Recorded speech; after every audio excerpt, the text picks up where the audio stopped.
Everybody has questions, but today we're going to deal with, hopefully, 11 questions that every 20-something needs to ask this week on Happy Hour.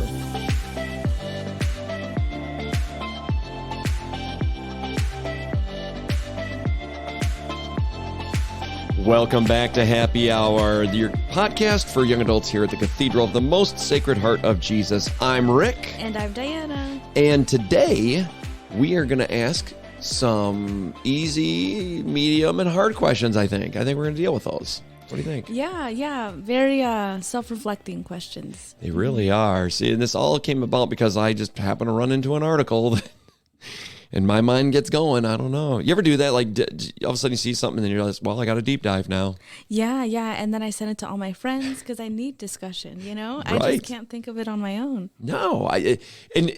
So I'll give you a good example of what I'm about to say. Yesterday I had a meeting with Christian, who's a young adult. Mm-hmm. He's a student at UT, and he helps out with our middle school program. And we were discussing what that's unfolding, looking like, giving him more leadership, and he's awesome. He's such a good dude. And it just reminded me so much of how we need other voices in our life. As we were discussing things, I'm like, I have these ideas of this, and this. And then Christian would chime in. He's like, what if we did this way or something? I was like, oh my gosh, I didn't even think about that. And it's so good. Mm-hmm. So if I'm only stuck to Rick Grinstead thoughts, I'm a lesser person because of it. We're built for relationship, right? Yeah, we really are. And just complimenting and feeding off of each other, because both of you are very high energy in the best way possible, you know?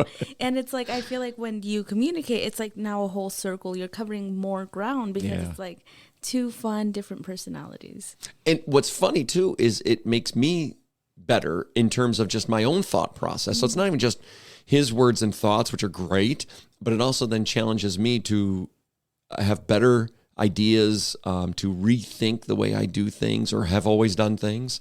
I've never been shy about that. If there's a better way to do it and I'm doing it not the better way, tell me. Like I want to do the best possible way. So to do that, I need other voices. Mm-hmm. Not that I have other voices in my head. But I just need other voices in my life. How about that one? Yeah. Well, I mean, I do have other voices in my head. Do you? Holy Trinity. Right? Oh, so good. Yeah, I guess that's a good voices down in your head. Yeah. But hopefully just one Diana voice. I think. Well, who knows? Spanish and English, but you know. Oh, there you go. That's true. Thinking about that too. I always think about because my Spanish is not great at all. Mm-hmm. But even just trying to translate things is very difficult, thinking of them in English and then trying to translate and that like lag. I have lag. I have interpreter lag. That happens to me too. Does it? The other day, what I thought was funny was when we met with Brittany, how she was translating from Spanish to English. And like, I kind of understood and followed, but I'm like, well, that's direct translation. But just the fact that she thinks in Spanish, I thought was so cool. Yeah. Again, I'll never be there, I don't think. I work on my Spanish. I do Rosetta Stone. That's good. I don't know. I think I'm too old. I don't think so. I think that's an excuse. Is it? Because I try every day. I do like a half hour every day on Rosetta Stone. Really? And I feel like I'm gaining nothing. But sometimes you have to fully immerse yourself where it's like fight or flight mode. Because I did the study abroad thing in Germany and I had to learn the basics. Like, where's the bathroom? How much does this cost? And it wasn't until like I couldn't communicate with anyone that I was like, oh, like I actually know a little German and people help. And it's... Yeah. I just want to speak fluently. Is that too much to ask? No, it really isn't. But do you really want to? I do. But so that's a good point. You know, if I really want to, I really will. Yeah. Sorry. It's good. No, I couldn't agree more. Mm-hmm. I give that half hour a day, but what if I did 45 minutes? What if I did an hour every day? Mm-hmm. You know what? Because that repetition, and I do see progress. Of course you see progress, but sometimes I just feel like, my goodness, I'm never going to get this. And, what's the benefit really if I do, but it is, that's probably a daily question, which is another question that maybe we should ask ourselves. I don't think that's on our list, but I don't think so, this little article that I had found and shot over to you and just said, hey, let's talk about this. And I didn't realize, I guess, how many comments were being made on this as well. I don't know if you scrolled down to the comment section, but my goodness. Yeah, I did look at some, and I'm thinking, wow, these people are relatable. Yeah. Despite this article being a little older, we did say, but yeah, everything is still so relevant to young adults today. Yeah, because so the title of this article is 11 questions every 20-something needs to ask. And it does have 67 comments on it as well. So, clearly it sparked something in the young adult community. And I thought we might not get through all these questions, but I thought touching on a few of them would really be a good thing. And maybe how Diana answers those questions or thinks about those things, or how I do or used to or whatever, I thought would be maybe a good discussion for today. So let's just dive in. What do you say? Perfect. All right. What's the first question, Diana? What do we want to look at here? So question number 1, do the people I'm surrounded by bring me life? What do you think, Rick? Wow. Yeah. So I don't know that we ask that question very often. And if we do, it's probably quick. Yeah. So I would say when I was in my 20-somethings, I never asked that question ever once. And I think maybe, too, it has a lot to do with my personality. I was thinking, because I don't think I've ever met a stranger. Like anybody I come into like anybody that's in my purview, I'm immediately talking to them. There's no fear in me to strike a conversation with them. I'll give you an example yesterday. This is so, I don't know. She probably thought I was crazy, and maybe rightly so, but we had the truck here for blood donors. Like you could come and give blood. She's setting up, she's putting the cones out. Nobody's in the parking lot. It's just her putting it out. And I'm walking over. I was like, hey, good morning. She said, good morning. I said, I don't know if you've ever thought about this, but this is what you're giving is a really big Christian message. And she was like, what? And I go, I don't know if she's Christian or not. Yeah. She's just here to get people to donate blood. I said, well, your message of blood gives life. I said, that's Jesus' message. His blood gives us everlasting life. And she gave me one of these, and kind of started walking away. I was like, have a good day. Yeah. Walk away. Sometimes to my detriment, I think I have never met a stranger. So to me, I don't know that I've ever asked the question, to the people that's surrounding me. And maybe it's even more so because I have a lot of people that surround me. It's not this intimate group of people. I don't have an intimate group of people. Really? Oh, I'm just going to be flat out honest. This is an honest podcast. We're getting vulnerable today, guys. Here it is. I really don't have. I have a couple of people who don't even live in this state that I somewhat keep in contact with. Yeah. And we were able to discuss kind of bigger issues, but I don't have that circle, the close knit people in my life. I have a lot of people, and I'm all over the place. I do a lot of things, but just introspectively, I don't really have I don't have one of those guy friends that you just like hang out with. Let's watch the game together or whatever type of friendship. Which maybe that's sad. I don't know, but it's also indicative of our time, because there was a study done in 1980 that said how many close friends do men have, adult men, and it was 5. They had 5 close friends in 1980. The same study was done in 2000, so 20 years later, it was down to 3. Ooh. The same study was done 20 years later, 2020. Yeah. 0.3. How do you have a 0.3 person? Yeah. Well, sometimes I feel I'm a 0.3 person, but it's some people have 1, and then some people and then more people have none. Wow. So the majority of adult men don't even have that person in their life. And I'm one of them. I'm that statistic.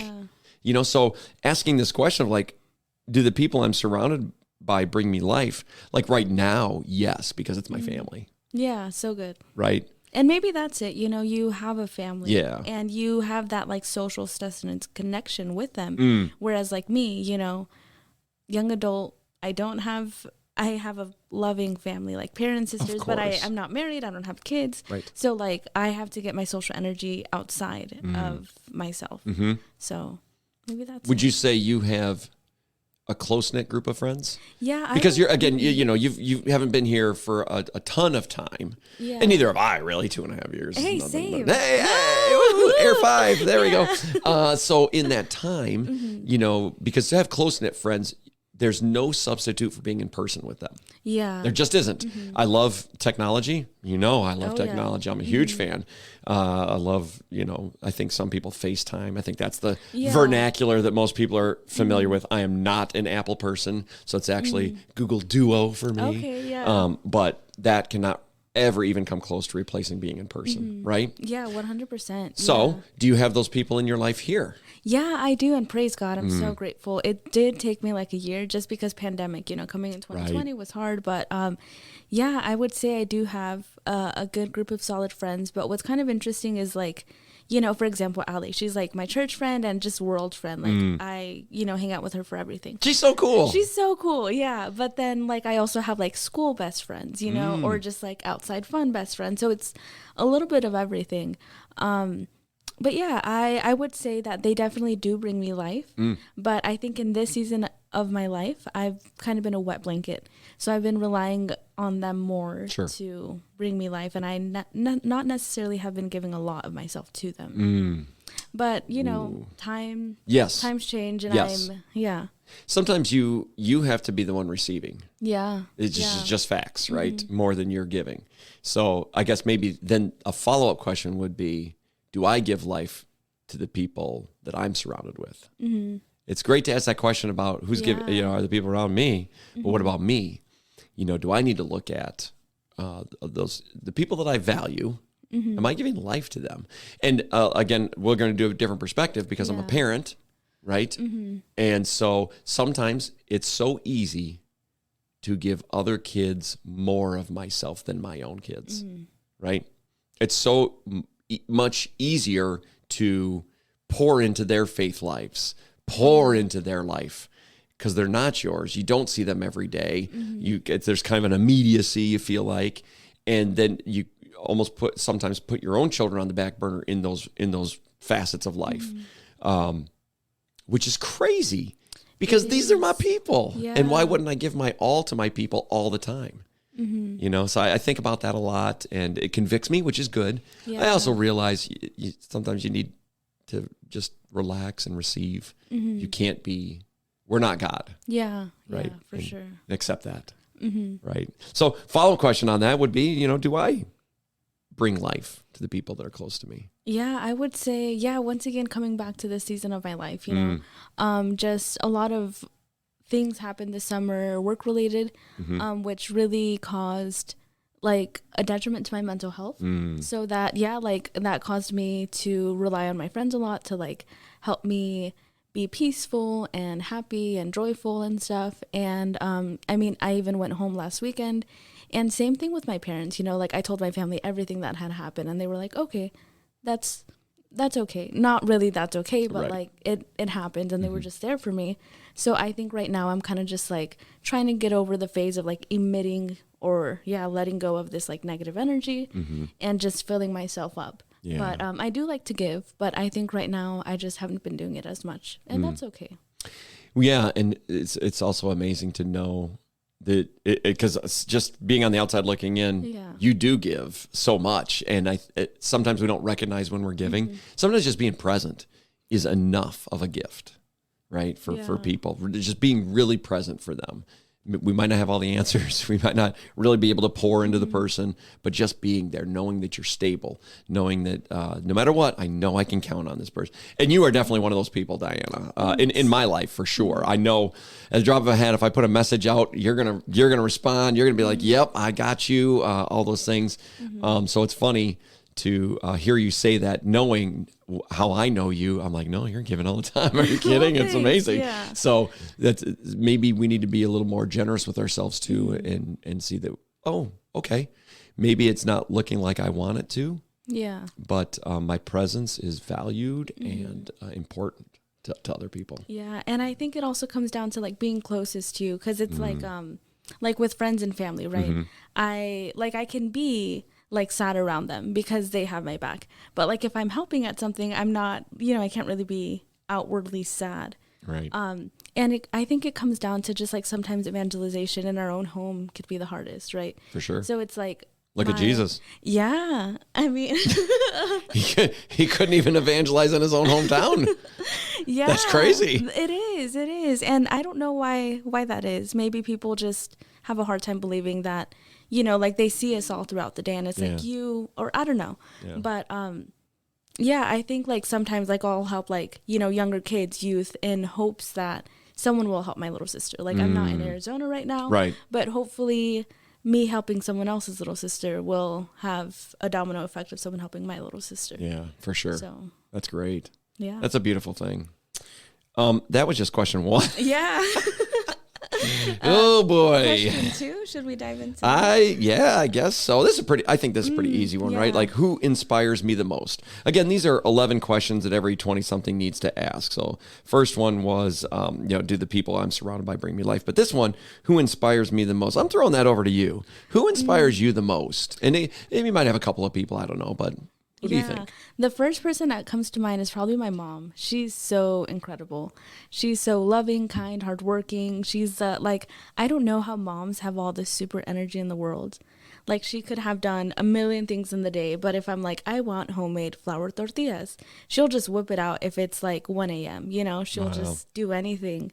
But also she's very, very firm in like faith and I don't want to call it rules, but like if we're doing something wrong, she'll like instantly like point it out because like she loves us, and like really corrects us, but she's patient and kind. So it's my mom for me. That's awesome. Yeah, I mean, that's an easy win for me too. It would be mom. Of course, Jesus. We're recognizing that Jesus is our ultimate inspiration. We want to be clear on that. Of course, we see Jesus in our moms. There we go. But I'm actually I hadn't prepared the answer I'm going to give before today. Okay. Because it was probably going to be my mom, but something happened today that was just like, oh my gosh, I'm so inspired. Yeah. So yesterday, now it's a bit longer of a story. I won't share all of it, but yesterday there was a student here who's a 7th grader. 8th grader now. But as a 7th grader was really struggling through the concept of faith and what does that look like, and had a big conversion. And it was just a beautiful thing. And so I just happened to see this student yesterday, kind of walking down the halls. And, a lot of times we get stuck in talking about things that don't matter.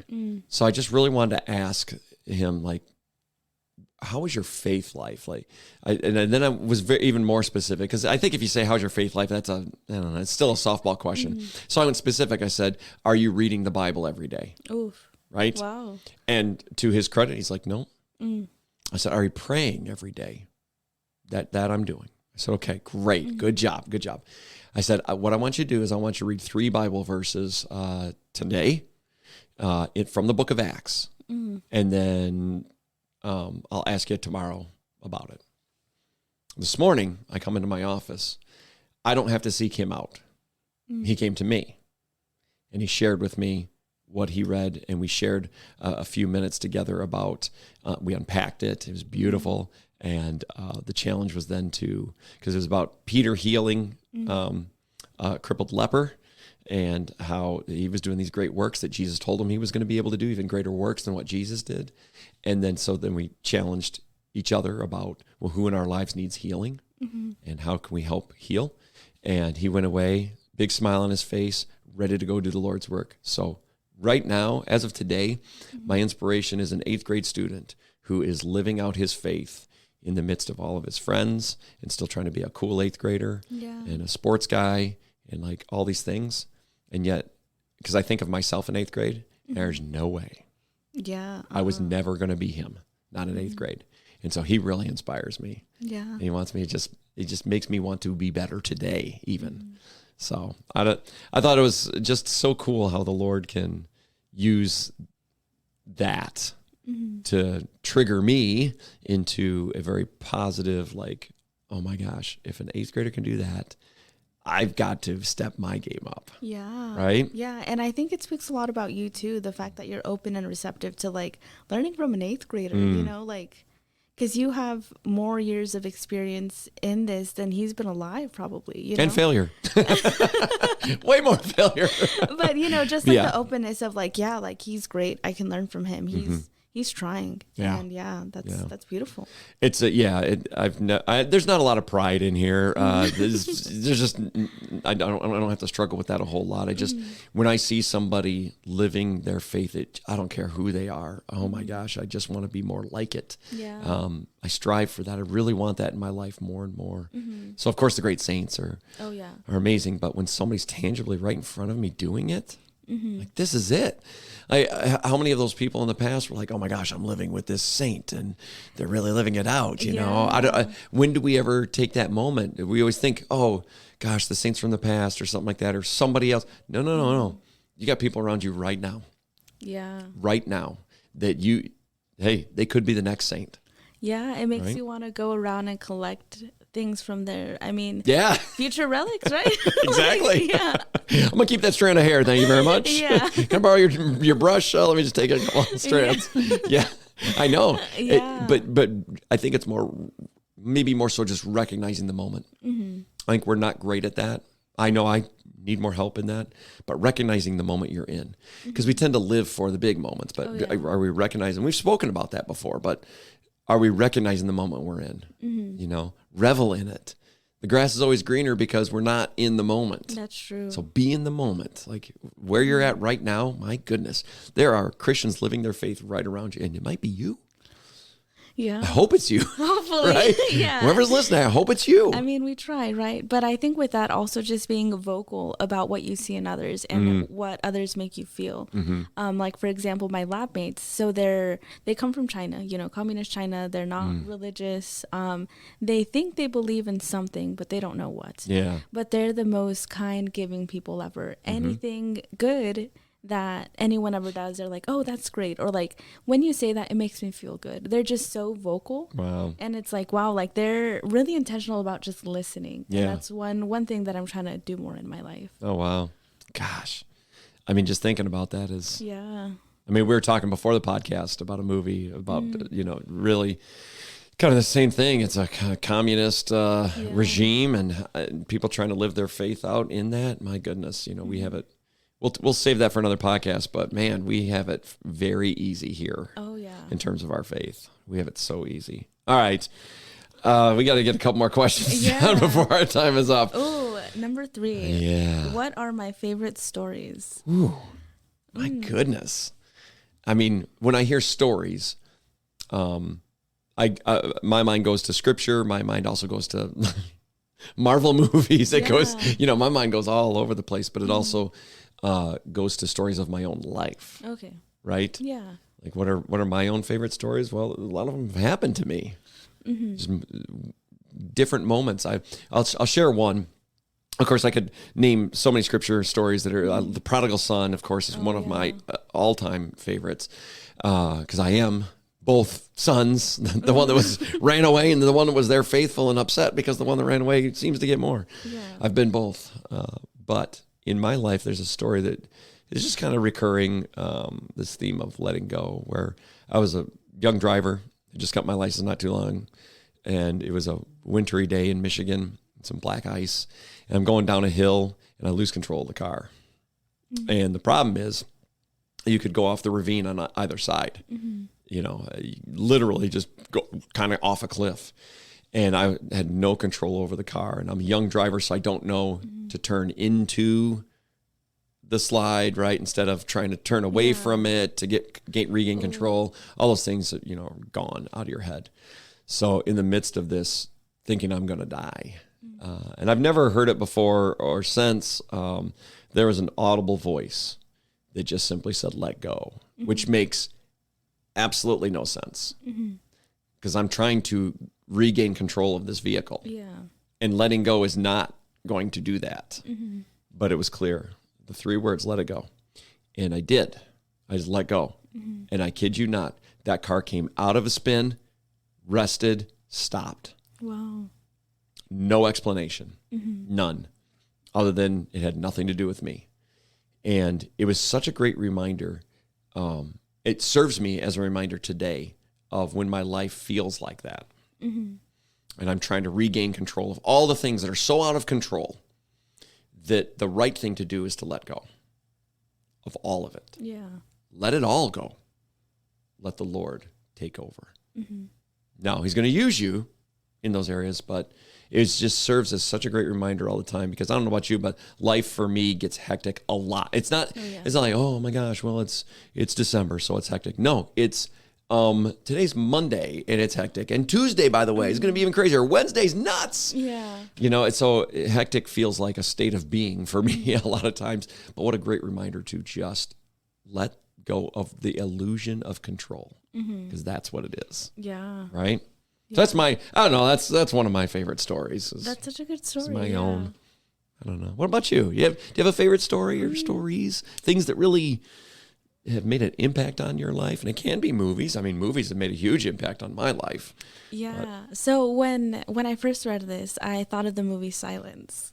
Oh boy, here we go. Yeah, and but also a lot of stories, and I won't unpack Silence because we will save that. But yeah, but I guess I like stories outside of, I love gospel stories, so good, but like outside of like biblical stories, but even Silence is religious. I like stories that have realistic endings. Just because, it's not always going to be like rainbows and sunshines and just perfect endings. Right. Like, I like things that are realistic. Yeah. And I think the movie Silence ends in a way that's very probable. It would have been great to have the ending we all wanted. Right. But it's like, we're in a real world and life is difficult. And it's not so much about like our cross, we're meant to embrace it and carry it, not resolve it, And I think just that reminder is necessary sometimes. Yeah. And another story, I really like The Road to Emmaus. Just something about Jesus eating baked fish, right? That makes me so happy. And I think it's a good reminder of community and breaking bread together, it's simple, but it's what we were made for, just these relationships and being with others. Yeah. I also really like the apostles that were walking with him. They didn't even know it was him. Yeah. They didn't even recognize him. Yeah, but they were so inspired. And after that, when I felt like maybe they weren't living in the moment, because they said, what was it? Were our hearts not burning when he opened up the scriptures and spoke to us? And it's like, wow. And I think just many times in my life where I feel that burning after, or I'll finish an event and I'll just be crying tears of joy because that was so good, And it's like the Lord fills our lives with those moments. And sometimes we don't recognize it until after. Right. Probably most times. Yeah. Right? Honestly, for me, all the time. Yeah. I feel very similar to that. That's such a great, maybe, I don't know, template for our Christian lives today, right? The road to Emmaus, we're post Jesus. Right? Are we recognizing Jesus on that road? Are we being Jesus? Are we being his hands and feet? Are we, that's a really good one. Good call, Diana. That's really good. Yeah. There are, I believe, 8 more questions that we're not even going to get to today. Dang. Isn't that wild? Yikes. Yeah. It's a good article. It really is. It brings, at least it brings about a lot of thought. I don't know. I think, we'll just do a part 2 next week. That works. Does that work for you? Because there are some really heavy hitting questions coming up too that I really want to discuss and hear your insight in as well. So, we're at about the 28-minute mark, and I didn't want to. I know if we go another question, all of a sudden we're gonna be at 35, and all that. So we're respectful of people's time. But we'll just do a part 2. Who knows? There might end up needing to be a part 3, but we'll do our best to just keep it a two part one. But this has been a good conversation. It has. And, who's ever listening, I hope you guys also consider these questions and engage in some dialogue, because I think these are important to reflect, where our lives are at, where are we going, what matters, what do we need to change? Yeah. If we're not questioning, if we're just doing, what kind of life are we living? Right? So a reflection is necessary for the Christian life. Oh, yeah. Right? So just a reminder of the 3 questions that we asked today so that we can... At the tail end, if people are listening, you can ask these questions. Do the people I'm surrounded by bring me life? Who inspires me the most? And what are my favorite stories? If you would like to, here's what I'm going to encourage you to do. Ask those questions, but ask them with somebody. Do it like Diana and I just did. Sat down and we just talked about these things because there's something about unpacking it with someone else. So don't just keep it to yourself. Share it with somebody. Oh, maybe share the podcast with somebody. Do you like that transition? Yeah, nice. Yeah. Like, comment, subscribe as always. Just As kidding. always, all those fun things. But we really do appreciate everyone that listens. And if you have questions, send them in. We like answering questions. So please feel free to share this with somebody that might need to, and in person share it with them. Maybe listen to it together and then unpack it together as well. All right, that's it for this week. We are looking forward to seeing you next time on Happy Hour.